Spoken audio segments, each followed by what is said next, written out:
সিলেট জেলা সিলেট মহানগর ইমাম সমিতির সভাপতি শিহাব বক্তব্য রাখছেন এবং আমরা দেখানোর চেষ্টা করছি।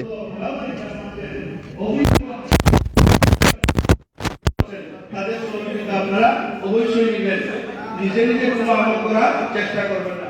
আরেকটা বিষয় বলে বলি, আমার শিরু ভাই এটা হাবের প্রতিনিধি হওয়ার পরেও মনে হয় বলতে ভুলে গেছেন, বাংলাদেশে হজ এজেন্সি বলেন, ইসলামিক ফাউন্ডেশন বলেন,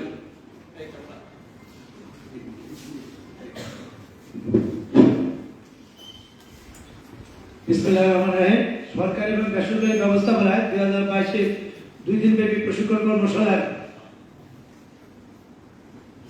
সম্মানিত প্রধান অতিথি সিলেট জেলার সুযোগ্য জেলা প্রশাসক জনাব মোহাম্মদ মুজিবুর রহমান মহোদয় স্যার আমাদের প্রশিক্ষণ কার্যক্রমে অংশগ্রহণ করার জন্য উপস্থিত হওয়ার জন্য আমরা প্রশিক্ষণ কার্যক্রমের পক্ষ থেকে স্যারকে ধন্যবাদ ও মোবারকবাদ জানাচ্ছি।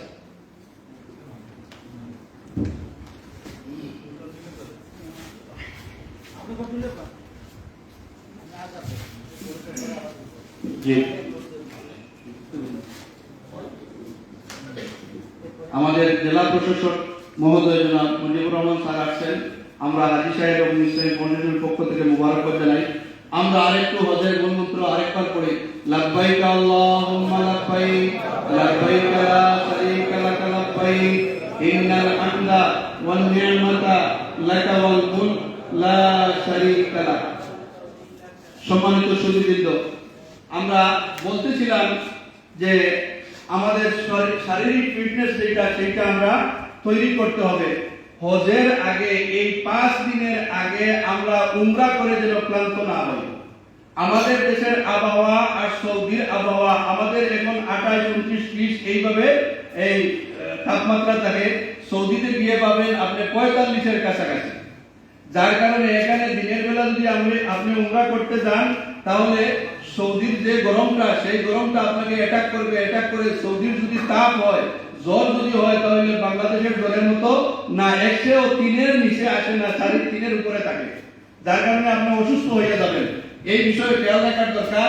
অধিক উমরা না করা, অধিক তোয়াফ না করা, যদি তোয়াফ করেন মাগরিবের পরে করবেন আর ফজরের পরে করবেন, আপনি যেন সুস্থ থাকেন, আপনি নবল আমল করতে গিয়ে যেন আপনি অসুস্থ হইয়া না পড়েন, সেই বিষয়টা কিন্তু আপনারা করার চেষ্টা করবেন। আরেকটা আমল করবেন, আমি যেটা প্রায় সময় বলে থাকি, যে হরম শরীফের এলাকায় এক আমল করলে কত আমলের সমান সওয়াব? 1 লক্ষ। এক আমলের সাথে 1 লক্ষ আমলের সমান সওয়াব। 1 রাকাত নামাজ পড়লে 1 লক্ষ রাকাত নামাজের সওয়াব। যেদিন থেকে আপনি গিয়ে পৌঁছবেন, এদিন থেকে প্রত্যেক ওয়াক্তের আপনি 15 মিনিট আগে গিয়ে হাজির হবেন। হাজির হয়ে কমপক্ষে 1 ওয়াক্তের কাজা নামাজ আদায় করবেন। আপনার জীবনে যত কাজা নামাজ আছে, কাজা নামাজের এগুলো আদায় করবেন। 1 ওয়াক্তের যদি কাজা নামাজ আদায় করেন, কত ওয়াক্তের কাজা নামাজের সমান সওয়াব? 1 লক্ষ। এগুলা খুব বেশি খেয়াল রাখবেন। নফল নামাজ পড়া থেকে কাজা নামাজ বেশি আদায় করবেন। কাজা নামাজ আদায় করলে আপনার জীবনের যে ঘাটতিগুলো আছে, সেই ঘাটতিগুলো পূরণ হয়ে যাবে। এই বিষয়টা খুব বেশি খেয়াল রাখবেন। প্রত্যেক ওয়াক্তের পরে আপনি জানাজার নামাজ পড়েন। প্রত্যেক ওয়াক্তের পরে জানাজার নামাজ পড়েন। আমরা জানাজার নামাজে সালাম কয়টা দেই? সালাম দুইটা। ডান দিকে আসসালামু আলাইকুম ওয়া রাহমাতুল্লাহ, বাম দিকে আসসালামু আলাইকুম ওয়া রাহমাতুল্লাহ। সেখানে গিয়ে পাবেন একটা। সেখানে কয়টা? একটা। ইখতিলাফ করার কোনো সুযোগ নাই। দেখবেন সেখানে কেউ নামাজ আল্লাহু আকবার বলে হাত এখানে বাড়ছে, কেউ এখানে বাড়ছে, কেউ হাত ছাড়ছে। এই ফতোয়াটা নিয়ে যাইয়েন না যে হাত ছাড়ছে তার নামাজ হয় নাই, যে এখানে হাত বাড়ছে তার নামাজ হয় নাই, যে এখানে হাত বাড়ছে তার নামাজ হয়েছে। এই বিষয়গুলা বলার কোনো সুযোগ নাই। হাত বাড়া সুন্নত, এখানেও সুন্নত, এখানেও সুন্নত, হাত ছাড়াও এইটাও হাদিসে আছে। যার কারণে এই বিষয়গুলো আপনারা করবেন না। জানাজার নামাজে 1 সালাম, আমরা অনেকে প্রথমে যে সময় যাই তখন দেখছি যে 1 সালাম যখন ফিরানো হয়েছে নামাজ শেষ, কিন্তু আমরা বাংলাদেশি যারা 2 সালামের অপেক্ষা করে অনেক সময়, এরপরে কি এরপরে দেখা গেছে যে হাজী সাহেব আর সালাম বিনা সালামে উনি নামাজ শেষ করছেন। যার কারণে সৌদির অনেক আমলগুলা আমাদের আমলের সাথে বেমিল আছে। এই বেমিলকে আমরা কোনো ইখতিলাফের বিষয় বানাবো না। আরেকটা বিষয় জরুরি বলে ফেলি, যে বিষয়টা হচ্ছে যারা হজ মিনায় যাওয়ার আগে মক্কায় গিয়ে 15 দিন অবস্থান করবেন, 15 দিন যারা অবস্থান করবেন অর্থাৎ 8ই জিলহজ্জের আগে যাদের মক্কায় 15 দিন হবেন আপনারা মক্কায় মুকিম এখানে 4 রাকাতে 4 রাকাত 2 রাকাতে 2 রাকাত 3 রাকাতে 3 রাকাত আপনারা আদায় করবেন। আর যদি কাবা শরীফের ইমাম সাহেবের সাথে পড়েন, যে কোনো মসজিদে পড়েন, তাহলে ইমাম সাহেব যেভাবে পড়বেন সেভাবে। যদি ঘরে পড়েন তাহলে আপনি 4 রাকাতে 4 রাকাত 2 রাকাতে 2 রাকাত 3 রাকাতে 3 রাকাত, এখানে কোনো কসর নাই। আর যদি দেখা যায় যে আপনি মিনায় যাওয়ার 15 দিন হয়েছে না, এই অবস্থায় যদি আপনি থাকেন, বাই চান্স যদি একা নামাজ পড়েন তাহলে 4 রাকাতে 2 রাকাত অর্থাৎ জোহরের 4 রাকাতে 2 রাকাত, আসরের 4 রাকাতে 2 রাকাত, এশার 4 রাকাতে 2 রাকাত, এই আমলগুলো সেখানে যাওয়ার পরে আপনি 15 দিন হয়েছে না, 8ই জিলহজ্জের 13 দিনের দিন মাথায় বা 12 দিনের মাথায় আপনি চলে গেছেন মিনায়, সেখানে টেন্টে নামাজ হবে। টেন্টে যদি নামাজ হয়, জামাতের সাথে যদি নামাজ হয়, তাহলে এই বিষয়টা আমরা ক্লিয়ার করেছি। তাবুতে যদি আপনি নামাজ পড়েন তাহলে এই বিষয়টা আমরা ক্লিয়ার করেছি। আমাদের 5 সদস্য বিশিষ্ট ফতোয়া বোর্ডের এক সদস্য আমাদের শাহ নজরুল ইসলাম সাহেব এখানে উপস্থিত আছেন। দরগা মাদ্রাসার মুফতি সাহেব, কাজীবাজার মাদ্রাসার মুফতি সাহেব, কিশোরগঞ্জের জামিয়া ইন্টারমিডিয়েটের মুফতি সাহেব এবং আমাদের জকিগঞ্জের মুকদ্দাস আলী সাহেব, যাদের বাড়ি জকিগঞ্জ বারগাত্তার মুহাদ্দিস সাহেব, অনেক বিজ্ঞ প্রাজ্ঞ আলিম, যার বুখারী শরীফের দাস দেওয়ার বয়স হচ্ছে 65 বছর। উনার এই 5 জনের সমন্বয়ে আমরা একটা সিদ্ধান্ত করেছি, ওনারা সিদ্ধান্ত দিয়েছেন যে আমরা মক্কায় যদি মুসাফির থাকি তাহলে টেন্টে যাওয়ার পরে মিনা, মুজদলিফা, আরাফায় যাওয়ার পরে মুসাফির, আর এখানে যদি আমরা মুকিম থাকি তাহলে সেখানে গিয়েও কি মুকিম। এই বিষয়টা আপনারা জানা থাকার দরকার। এবং আমরা এই বিষয় নিয়ে একটা ফতোয়া আছে, প্রয়োজনে আমরা অনেক এজেন্সির কাছে এই ফতোয়াটা সরবরাহ করেছি। এবার যদি শিরু ভাই আমাদেরকে বলেন তাহলে আমরা ফতোয়া দিব ইনশাআল্লাহ, ফতোয়ার কপি আমরা দিয়ে দিব। এই বিষয়গুলো নিয়ে ইখতিলাফ করার কোনো সুযোগ নাই। যে কোনো ছোটখাটো বিষয় নিয়ে যেন ইখতিলাফ না হয়, এই বিষয়ে আপনারা একটু খেয়াল রাখবেন। সম্মানিত হাজিরানে কেরাম, শিরু ভাই যে কথাটা উনি বলতে ভুলে গেছেন, বাংলাদেশ সরকার বাংলাদেশের টাকা অবস্থায় আপনাকে সব কিছু গাইড দিবে, এজেন্সি সব গাইড দিবে, কিন্তু আপনি সৌদি গিয়ে যখন পৌঁছবেন তখন কিন্তু এখানে চিন্তা, চেতনা, পরিকল্পনা কোনো কিছু আর বাস্তবায়ন করা সম্ভব না। সেখানে মুআল্লিমে অনেকে এই বিষয় নিয়ে হয়তো মতানৈক্য করেন যে মদিনা শরীফ গেলাম, 40 ওয়াক্ত নামাজ পড়তে পারলাম না, আমার তো মদিনা শরীফ আসাটা সফল হইল না। দেখেন রাসূল করিম সাল্লাল্লাহু আলাইহি হাদিস অনুযায়ী যে হজের এক ফাংশন আর মদিনা শরীফের জিয়ারতের আলাদা ফাংশন। সেখানে 40 ওয়াক্ত নামাজ পড়ার এই অজুহাত যদি আপনি করেন, ট্রাভেল এজেন্সি যদি আপনাকে সময় দেয়, সুযোগ দেয়, তাহলে তো আলহামদুলিল্লাহ।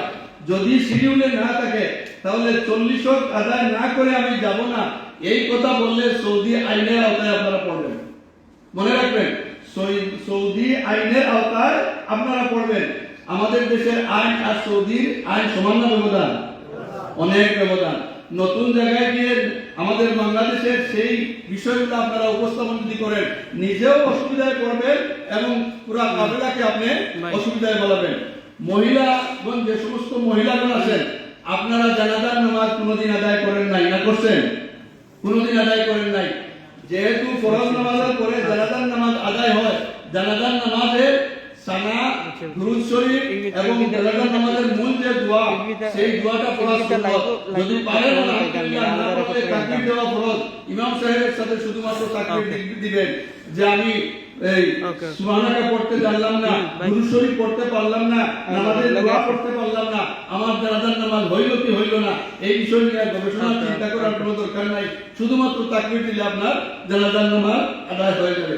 সম্মানিত হাজিরানে কেরাম, আমি মক্কায় যে আমল, মিনায় যে আমল, মুজদলিফায় যে আমল, আরাফায় যে আমল, সেই আমলটা পরবর্তীতে করার চেষ্টা করব। আমাদের জেলা প্রশাসক মহোদয় স্যার আসছেন, উনি অনেক ব্যস্ত মানুষ, পরবর্তী সময়ে হলে ইনশাআল্লাহ আপনাদের সাথে আমি সেই বিষয়গুলো নিয়ে আলোচনা করার চেষ্টা করব। ওয়া আমিন দাওয়ানা আলহামদুলিল্লাহি রাব্বিল আলামিন। আমরা আরেকবার তালবিয়া পাঠ করে লাব্বাইক আল্লাহুম্মা লাব্বাইক লাব্বাইক লা শারীকা লাক লাব্বাইক ইন্নাল হামদা ওয়ান নি'মাতা লাক ওয়াল মুলক লা শারীকা লাক। আসসালামু আলাইকুম। ধন্যবাদ মৌলানা আবির বাংলাদেশ সাহেবকে সুন্দর বক্তব্য প্রদানের জন্য। সম্মানিত পদ্ধতি ভাই ও বোনেরা, আমরা যার জন্য অধিক আগ্রহে সকাল থেকে অপেক্ষা করছিলাম, আমাদের এই জেলার সুযোগ্য জেলা প্রশাসক জনাব মজিবুর রহমান স্যার আমাদের মধ্যে উপস্থিত হয়েছেন। তিনি অনেকগুলো সরকারি দায়িত্ব পালন করে এখানে এসেছেন। তো স্যারের জায়গাতে আমরা জানাচ্ছি যে আমরা ইতিমধ্যে আমাদের নির্ধারিত প্রশিক্ষক যে কজন আছেন, হাট প্রতিনিধি, অতিরিক্ত জেলা প্রশাসক মহোদয় এবং সিভিল সার্জনের প্রতিনিধি আছেন, ওনারা কথা বলেছেন।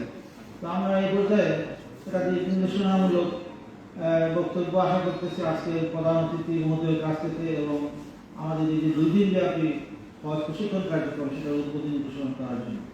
এরপরে আপনাদের জন্য নাস্তার বিরতি আছে এবং তারপরে আমাদের শাহ নজরুল ইসলাম উপপরিচালক প্রশিক্ষণ এখানে, এবং আমি নিজে থেকে আপনাদের সমাপ্তির দিকে নিয়ে যাবো ইনশাআল্লাহ। আপনারা চলে যেতে পারবেন 1-1.5 মিনিট। আসসালামু আলাইকুম। সাথে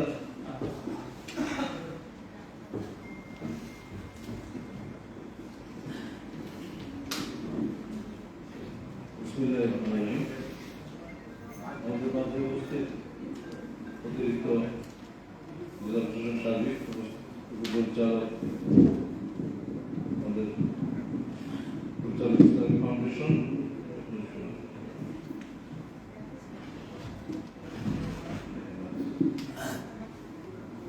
উপপরিচালক আমাদের সহ সামনে উপবিষ্ট আমাদের হজযাত্রীবৃন্দ এবং আসসালামু আলাইকুম।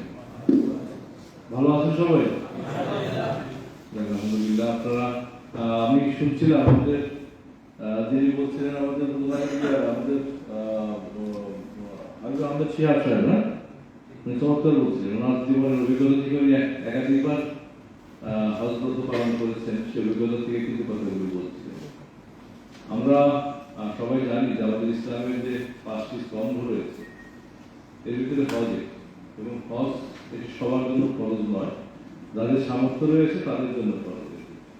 এবং এটি এরকম একটি ইবাদত যেটি বলা হয়েছে যে আপনি যখন হজ করে হজ শেষ করবেন, হজ শেষ করার অর্থ হলো যে আপনার পিছনে যত গুনাহ করেছেন, সারা জীবনে যত ভুল ভ্রান্তি ছিল সবগুলি কিন্তু মাফ হয়ে যাচ্ছে, এবং সেই দিক থেকে কিন্তু আপনি নিষ্পাপ হয়ে যাচ্ছেন। এটি আমাদের সারা জীবনের প্রত্যেকেরই একটা সাধনা থাকে, স্বপ্ন থাকে যে আমরা জীবনে একবার হলেও আমরা সেই হজব্রতটি পালন করব। মানুষ চলার পথে তার জ্ঞানত অথবা অজ্ঞানত, অথবা অনেক জিনিস বুঝে অথবা না বুঝে, অথবা শয়তানের প্ররোচনায় করে বিভিন্নভাবে আমরা অপরাধের সাথে সম্পৃক্ত হই, অথবা যেটি নির্দেশনা দেওয়া ছিল পবিত্র কোরআনে, সৃষ্টিকর্তা যে নির্দেশনা সেটি হয়তো আমরা যথাসময়ে প্রতিপালন করতে পারি না, এবং যে কারণে কিন্তু আমাদের সেই প্রতিপালন না করার কারণে যে আমাদের যে ভ্রান্তিটা, সেই ভুল ভ্রান্তি অথবা অপরাধ বলি অথবা গুনাহ বলি, সেটিকে পরিমাপের জন্য, পরিমার্জনের জন্য, প্রমার্জনের জন্য আমাদের কিন্তু এই হজটা হলো সবচেয়ে বড় আমাদের ইবাদত, যেটির মাধ্যমে আমরা পিছনের সমস্ত গুনাহ মাফ করে আমরা সমস্ত আমাদের জীবনের যত অপরাধ আছে সেগুলা আমরা মুছে ফেলে আমরা জীবনটাকে পরিপূর্ণভাবে নতুন ভাবে আমরা শুরু করতে পারি। এবং এই হজটি আমরা কিভাবে প্রতিপালন করব, যেহেতু আমাদের প্রত্যেকের জীবনের একটি একেবারেই বেশিরভাগ মানুষেরই একবারই যাওয়ার সুযোগ হয়, এবং সেটি একবার গিয়ে আমরা যেহেতু আগে অভিজ্ঞতা নেই, আমরা যেমন নামাজের সময় যেটি হয় যে 5 ওয়াক্ত নামাজ এক বছরে আমরা কোনো কারণে ত্রুটি হলে পরে 5 ওয়াক্ত আমরা সেটি সম্পন্ন করে নিতে পারছি, অথবা এটা আমরা শিখে করতে পারছি। কিন্তু হজের ক্ষেত্রে আমরা কিন্তু সেরকম শেখার সুযোগটি কম। আমরা এখানে এরকম একটি হজ নাই যেখানে আমরা আগে করে এরপর ওখানে গিয়ে আমরা ফাইনালটা করবো, প্র্যাকটিস হজের কোনো সুযোগ আমাদের নেই। যে কারণে আমাদের কিন্তু এই যে প্রশিক্ষণ যেগুলি বলেছেন এই বিষয়গুলিকে মনে রাখার চেষ্টা করা, এবং প্রত্যেক দলের সাথে একজন করে হজ গাইড দেওয়া হয়, এবং যারা আগে হজ করেছেন, যারা এই বিষয়গুলি জানেন, তাদেরকে ফলো করা। সেই ফলো করলে আমরা কিন্তু সেই যে হজের যে বিধিবিধানগুলি রয়েছে, আহকাম এবং আরকান, সেই বিষয়গুলি কিন্তু আমরা সঠিকভাবে যদি আমরা প্রতিপালন করতে পারি, তাহলে আমাদের হজটি পরিপূর্ণ হয়েছে, সঠিক হয়েছে বলে আমরা গণ্য করে নেব। তো এটি নিয়ে খুব দুশ্চিন্তার কোনো কারণ নেই, সৃষ্টিকর্তা অনেক উদার। এই বিষয়টি তিনিও জানেন যে বহু দেশ থেকে, আমাদের সারা বিশ্ব থেকে মানুষ এখানে আসে, প্রত্যেকেরই এটি প্রথমবার। কাজে এইখানে যে সামান্য ত্রুটি বিচ্যুতির কারণে আমার হজটি হলো কি হলো না, আমার এই কাজটি সঠিকভাবে সম্পন্ন হয়েছে কিনা, এই বিষয়টি নিয়ে খুব বেশি দুশ্চিন্তার কোনো কারণ নেই। যখন আপনি নিয়োগ করেছেন, আপনি যখন এই নিয়োগ করে তার জন্য আরো 2 বছর 3 বছর আগে থেকে জন্য অর্থ সংগ্রহ করছেন, তখন থেকে কিন্তু আপনার এইটি কবুল হওয়ার পথে কিন্তু আপনার অলরেডি অনেকখানি চলে গেছে। এবং যখন এখান থেকে আপনি দেশ ছেড়ে যখন যাবেন, তখন অর্ধেকের বেশি অংশ কিন্তু সৃষ্টিকর্তা কবুল করে নেবেন। বাকি অংশটুকু হচ্ছে যে ফর্মালিটি, ওইখানকার যে কাজটি, যেরকম আমাদের এই কাজটুকু, যে এই কাজটুকু কিছু অংশ আছে ফরজ, এই কাজটি করতেই হবে। যেরকম আমাদের এই যে আমরা যদি দেখছি যে কাবা শরীফটা, এটিকে 7 বার এটিকে প্রদক্ষিণ করা, এটি হচ্ছে যে এটি মেইন পার্ট। এরপরে আমাদের আরেকটি পার্ট রয়েছে, এখানে সাফা মারওয়া যে পাহাড়, এর পাশে খুবই আছে, ওই বারান্দার ভিতরে গেলে দেখবেন যে এরকম একটি জায়গা, বারান্দা দিয়ে একটি হাঁটাহাঁটি করতে হয়, 7 বার এখানে সাফা এবং মারওয়া জায়গায় কাজ করতে হচ্ছে। এরপরে আমাদের এখান থেকে শেষ করে আমরা আবার মদিনাতে আরো অনেকগুলি ফর্মালিটি যেগুলো রয়েছে, সেগুলো ওনারা যেভাবে বলছেন এটি মাথায় রাখার চেষ্টা করেন। মাথায় না রাখলেও কোনো অসুবিধা নেই, ওখানে সবার সাথে একসাথে যদি আপনি যান, যদি দল ছুট হয়ে না যান, তাহলে আর কোনো অসুবিধা নেই, তাহলে আপনি কাজগুলি শেষ করে আসতে পারবেন। যে দোয়াগুলি এখানে বলা হয়েছে, সেগুলাকে একটু নিজেদের মতো করে একটু পড়াশোনা করে, যাতে আমরা ধরেন যারা নামাজ আগে থেকে পড়ছি বা পড়তে পারছি, তারা তো নামাজের সূরা, এরপরে সানা আছে, সূরাকে যারা আগে সেগুলো পারি। এর বাহিরে হজের জন্য বিশেষ কিছু দোয়া আছে, সেই দোয়াগুলি কিন্তু একটু কষ্ট করে সেগুলো একটু জেনে যাওয়ার অবস্থা, জেনে গেলে পরে তাহলে দেখবেন যে আপনার নিজেরও ভালো লাগবে যে আমি টাইম দিই যখন যে দোয়াটি করার কথা, সেই দোয়াটি যদি আপনারা করেন, তাহলে দেখবেন যে আপনারা সহজে এই কাজটি করতে পারবেন। এই কাজের সাথে কিন্তু ফিজিক্যালি অনেক পরিশ্রম করতে হয়। এইটি যেটা আপনারা দেখছেন এখানে, এই এরিয়াটা খুব ছোট নয়, অনেক বড় এরিয়া, এবং এটাকে চতুর্দিকে 7 বার ঘুরতে গেলে পরে এটা একটা পরিশ্রমের কাজ। আর তারপর যে পরিমাণ মানুষ আপনারা দেখছেন, এই পরিমাণ মানুষ এখানে পাবেন, অথবা পারলে এর চেয়ে আরো বেশি। তো সেই ভিড়ের ভিতরে কিন্তু আপনাদের এই কাজটি করতে হবে। যেটি আমাদের শেখ সাহেব বলেছেন যে আমাদের এই কাজটি করবো, আমাদের এই দেশের যে টেম্পারেচার এবং ওখানকার টেম্পারেচারের ভিতরে কিন্তু অনেক পার্থক্য আছে, ওখানে টেম্পারেচার একটু বেশি। তো সেখানে এই রোদের ভিতরে যদি এই কাজটা আমরা করি, তখন হয়তো অনেক সময় অসুস্থ হয়ে যেতে পারে। তো আমরা সেভাবে টেম্পারেচারটা মেনটেন করে নিজের ফিজিক্যাল ফিটনেসটা বজায় রেখে আমাদের কি করতে হবে। আর ওইখানে ভিতরে যে জায়গাটি রয়েছে সাফা মারওয়ার যে আসা যাওয়া যেটি, সেটির ভিতরে এখন এয়ার কন্ডিশন লাগানো আছে, সেখানে খুব বেশি ওখানে গরম নয়, ছায়ার ভিতরে সেটির ভিতরে সেটি আসা যাওয়া করা যাবে।